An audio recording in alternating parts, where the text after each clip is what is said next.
She's day drinking again. What do you think's wrong with her, Anger? Who gives a shit, Fear? Let her drink. I think she's depressed, like me. Ugh, a depressed millennial? What a boring cliche. We get enough of that from you, Sadness. It's just so hard to smile when the world is like this. Wait, where's happiness?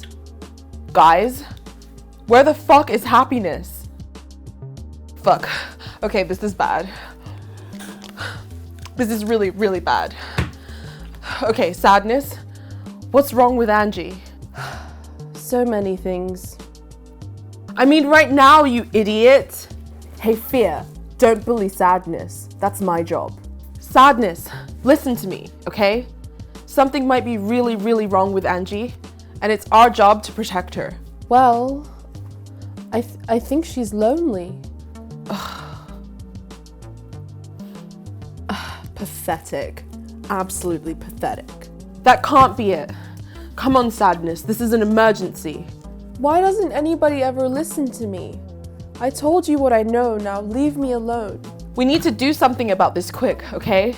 Happiness has disappeared, and the rest of us will follow soon if she keeps numbing herself with booze. She should get off her ass, go outside and go meet some friends or something. And be around people when she feels like this? It's like you don't even know her at all, Anger. Well, if any of you fucktards... No. Don't say anything like that. People are gonna kill us. I never got any of that. I'm not caving to these very online people's demands. You're just antagonizing. Nobody understands that you don't understand. They're gonna kill us. They're gonna eat us alive. Who cares? I'm above all of that, and I'm above all of you. If any of you were actually good at your jobs, you would have noticed that when Angie's lonely, she watches video essays on YouTube. Like a loser. Yes, you're right. That's the key to all of this. Let's do a video essay. Fuck this.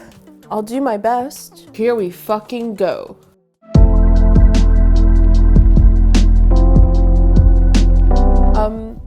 Hi Angie's channel. Welcome to the inside of Angie's head. You've caught us all at a pretty bad time, but we're doing our best to keep things together. My name's Sadness. You know, like the emotion you feel when the sky is gray, or when nobody shows up to your birthday party. I'm sorry, I have something in my eye. So today we're gonna talk about something really, really sad.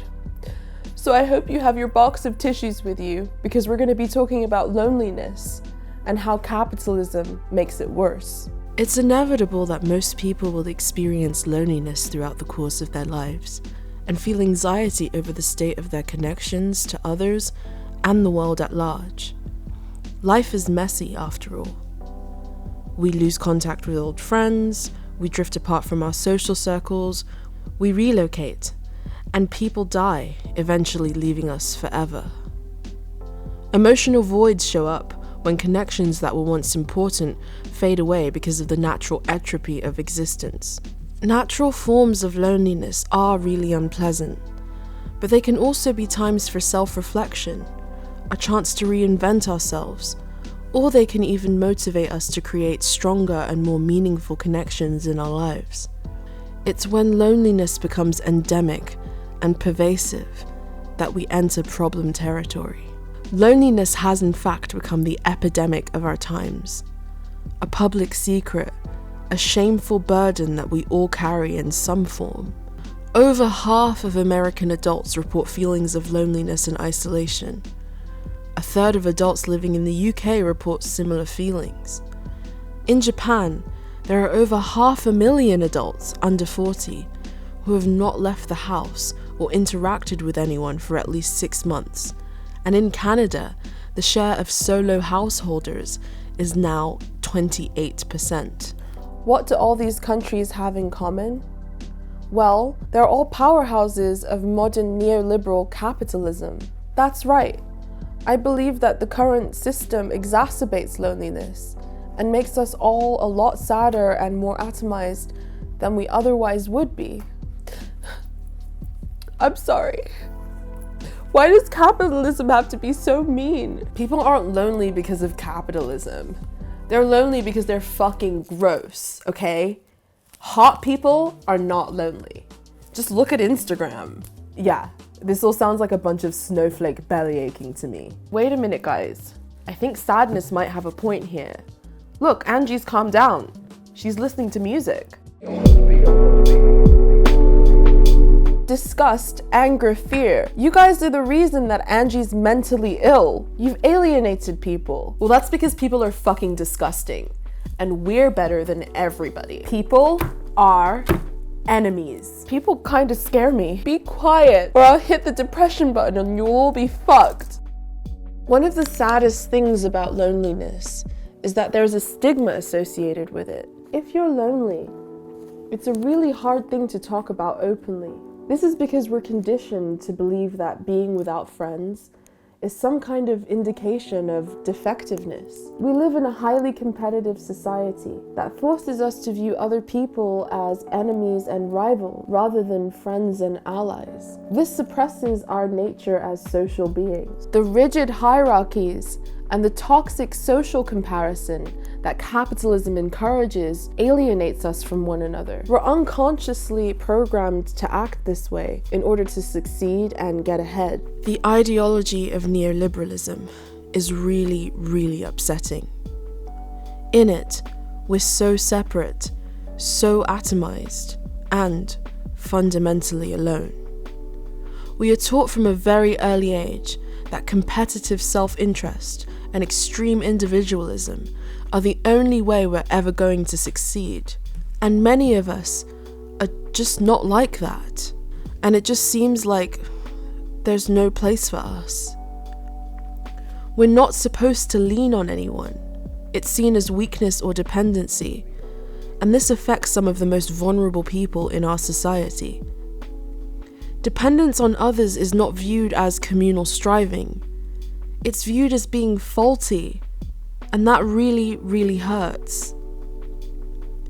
We see this in the way that government social programs under neoliberalism stigmatize and punish those in need of assistance. When we're forced to constantly assess and compare ourselves to others, if we feel like we don't fit the bill, the natural conclusion is to withdraw, close our hearts, cut ourselves off from the world and the people around us. Part of why it's so difficult to relate to others is because we're only supposed to relate to each other's aspirations, not really each other. When you mention millennials, it's impossible not to mention social media. The metrics of online social spaces are centered around the accumulation of attention. We're forced to put forward the best version of ourselves at all times, creating an environment of social comparison and therefore social competition. I might relate to the aspirations of an influencer, but they are only an influencer because they project those aspirations in their completed state. I supposedly just need to try harder, get better, and it's apparently my fault that I'm not there. Millennials and Gen Z suffer the most under this new regime of social atomization, and the statistical information on loneliness is even more dire when centered around this demographic. A recent poll by YouGov had 30% of millennials answering the question, "Do you feel lonely?" with yes, and 22% noting that they feel as if they have no friends. 0% of the articles written even mention capitalism. It's interesting how many people feel alone in a system designed to separate them, and that no one even mentions that system.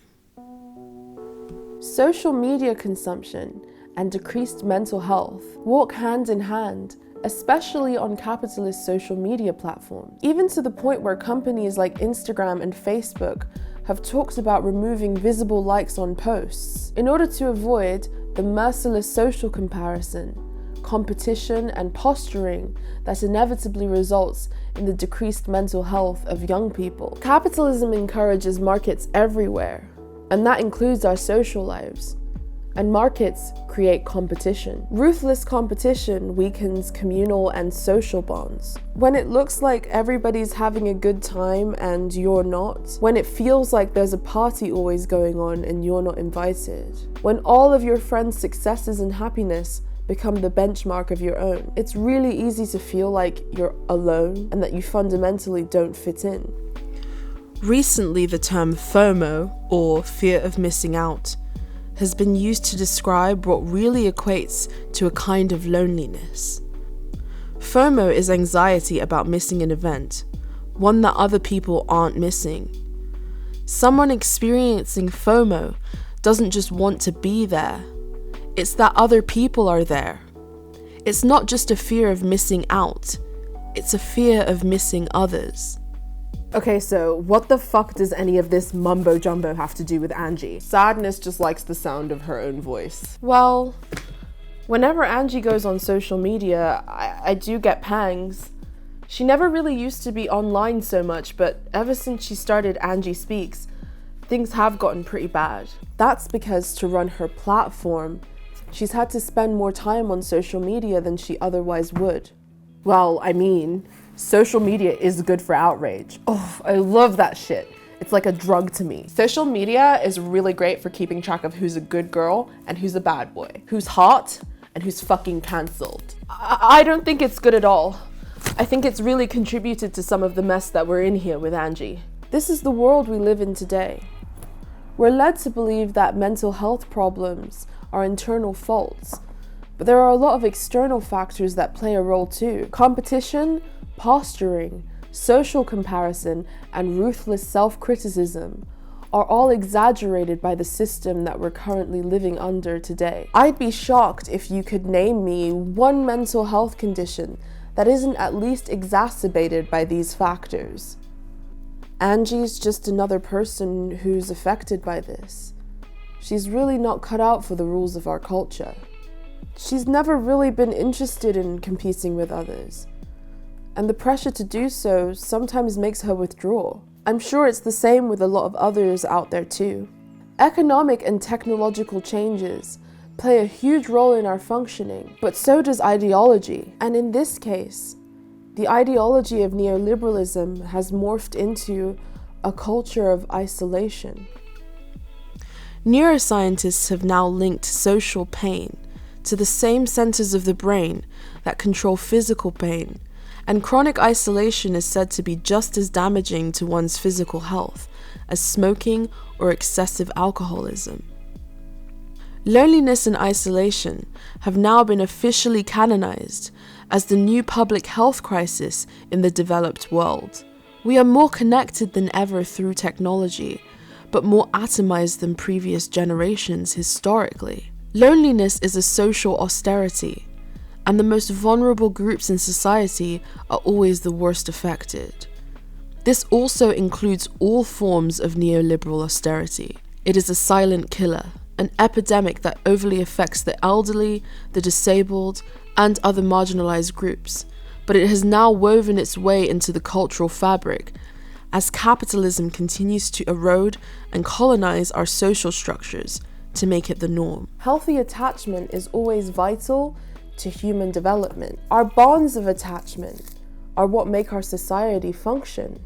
But here's the thing, attachments are really, really fragile things, and they need a lot of care and attention in order to maintain their strength. Inattentiveness, trauma, and neglect can cause people to develop attachment wounds. The more attachment wounds a person develops over a lifetime, the more difficult it is for a person to develop healthy bonds. The current social, economic, and technological climate exacerbates attachment trauma by exposing people to what neuroscience terms social pain.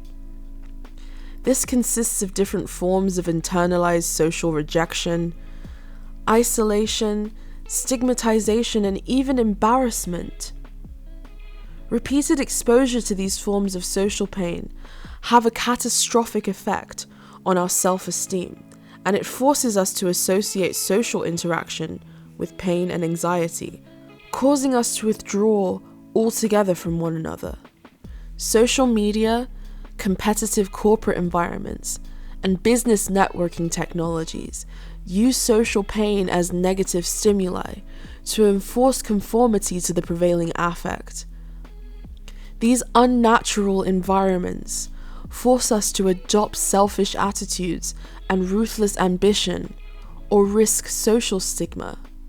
We tend to act accordingly, even unconsciously, because social pain is used as a tool of coercion to enforce norms that keep this system running.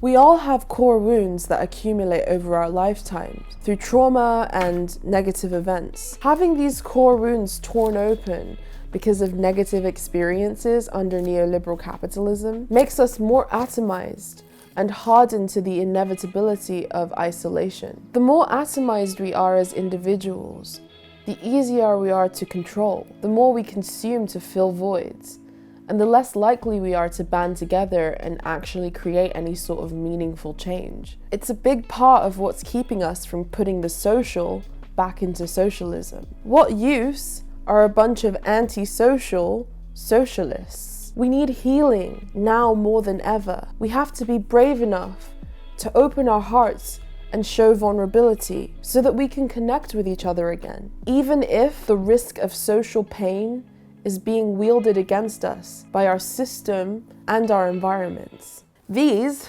are Angie's core wounds. Don't touch those! Have you lost your mind? Yeah, what the fuck are you doing? Put that ugly box down right now. You guys just don't get it, do you? This is what's wrong with Angie. Her heart is closing up and shutting people out because she's tired and she's afraid. Too many of her core wounds have been agitated by negative experiences. If we want to cure her loneliness, we need to dig through these core wounds and find the heart chakra. Opening that up and exposing it will help Angie be vulnerable again. And vulnerability is the key to connecting with others. Have you gone mad? Step away from that fucking box. If you dare, I'll cause her to puke. The core wounds are highly unstable. Digging through that box could upset Angie's entire emotional balance. And exposing the heart chakra is what got us into this whole mess in the first place. Vulnerability is never an option. Vulnerability is weakness. How dare you try to expose Angie like this? Oh my god, that's it. I'm about to induce a panic attack. Not if I make her throw up first. A good rage fit might cure what ails her. Stop! You're hurting her, stop! Don't you get it? If your heart is closed off and you're too afraid to reach out, then isolation is the natural result of that. Fear, you're afraid of rejection.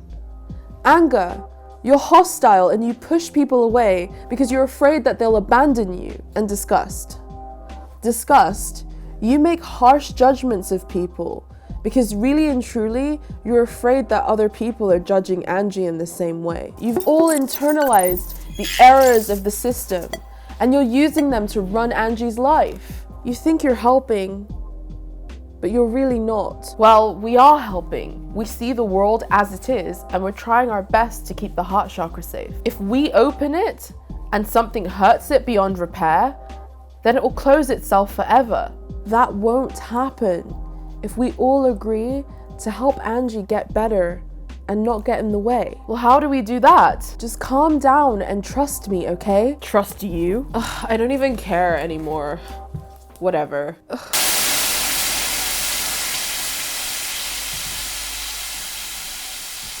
Oh, look at this. We have abandonment. Lots and lots of attachment issues. Oh, look at this. Daddy issues. Be careful, she's feeling it. I'm being as gentle as I can. She has to feel this pain to heal. Oh my god, hurry up. I don't like feeling this vulnerable. I'm moving through it as fast as I can. Ugh. Oh, there, I found it! The heart chakra. Be very, very gentle now. I know that you guys probably think that I'm crazy, but the more open Angie's heart is, the happier she'll be. The more love she'll be able to allow in. I know that the world is a broken place. I know that there's a lot out there that hurts, but we can't let it harden our hearts. I'm gonna pry this open now, and it's gonna hurt.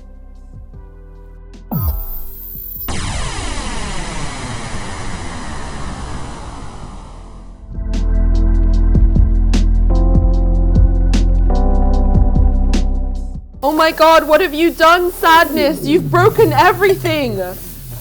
You've broken everything. Look, it worked. Happiness is back. She's back. Hello, darlings. Did you miss me? I thought I was a goner forever. Good job figuring it out, sadness. But don't worry, I'll take it from here. Happiness. Oh, happiness. I'm so glad you're back. Never leave again. It looks like Angie's in need of some cheering up. What's that song again? The one that Mum used to sing to us when we were sad. I remember. You just call on my name, and you know wherever I am, I'll come running to see you again. Winter, spring, summer, or fall, all you gotta do is call, and I'll be there, yes I will. You got a friend.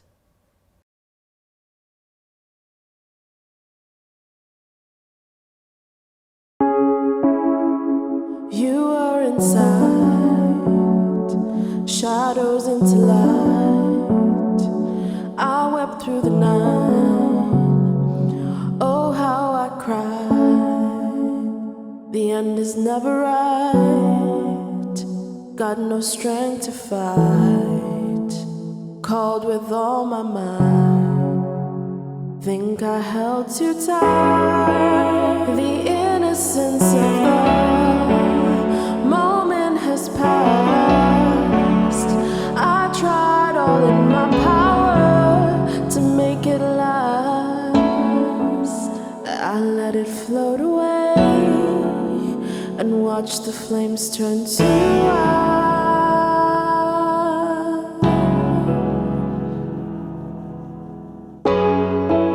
And now I'm all alone, a ghost in my own home. How will I ever become a master of my own? I let it float away and gave it up to the sky.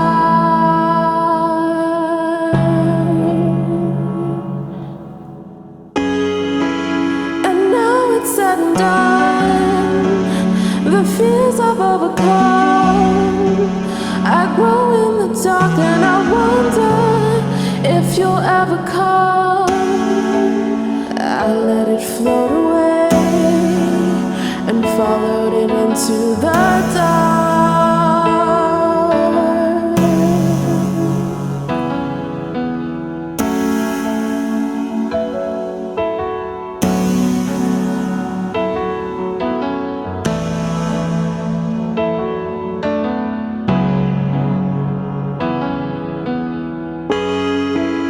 And now I'm all alone, my fears are all my own.